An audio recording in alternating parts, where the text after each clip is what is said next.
New at 4, will he or won't he? Attorney General Peter Neronha says he's planning to decide within the next week or so whether to run for Rhode Island governor in 2026. And I'm joined by someone who's covered Rhode Island politics a long time, Globe Rhode Island reporter Ed Fitzpatrick. You just talked to Neronha, Ed, on the Globe Rhode Island podcast, the Rhode Island Report podcast.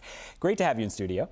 Great to be here, Ted. Filling in for my wife today here. So what did the Attorney General tell you? Because we've been going back and forth with him all year. Are you going to run? Are you not going to run? He goes back and forth. What is the latest you heard from him on the pod? Well, on the podcast, Neronha said he doesn't know yet whether he's going to run for governor, but he said, I'll know by the first week of October. I guarantee you that. You know, he said the first week of October has a certain symmetry for him. He didn't explain what that symmetry is, but he noted that's the start of a campaign fundraising period. He said he hasn't wanted to ask people for money if he doesn't know if he's running or not. So if he did enter the race, one of the reasons all of us who cover Rhode Island politics have been at least a little skeptical about whether he'll do it is he does not have a lot of money compared to the others. You're absolutely right. Neronha's only got about $119,000 in his campaign account, while Governor Dan McKee has $879,000. Helena Bonanno Folks has $2.1 million.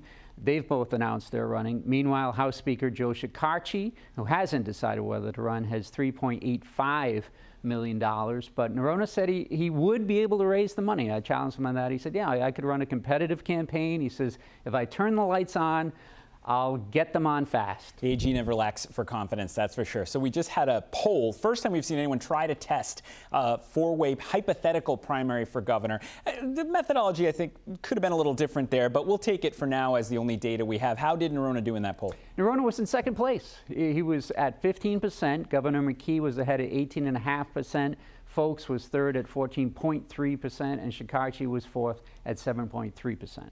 So Neronha said the poll reflects the work of his office, which filed and joined a whole lot of lawsuits against the Trump administration, including the decision to halt the Revolution Wind project. He also notes his office has recovered nearly $650 million that would have been lost had legal action not been taken.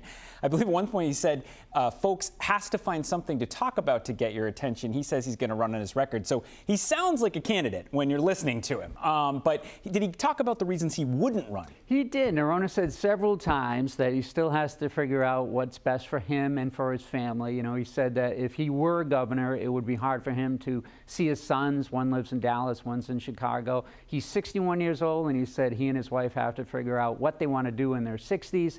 He said, I have to decide whether that's how I want to spend my 60s, and I just haven't figured that out yet, but I'm close to an answer. So we'll see what he decides in the first week of October. And then an answer for all the rest of us about what this race is going to look like. All right, Globe Rhode Island reporter Ed Fitzpatrick, thanks for being here. Thanks, Ted.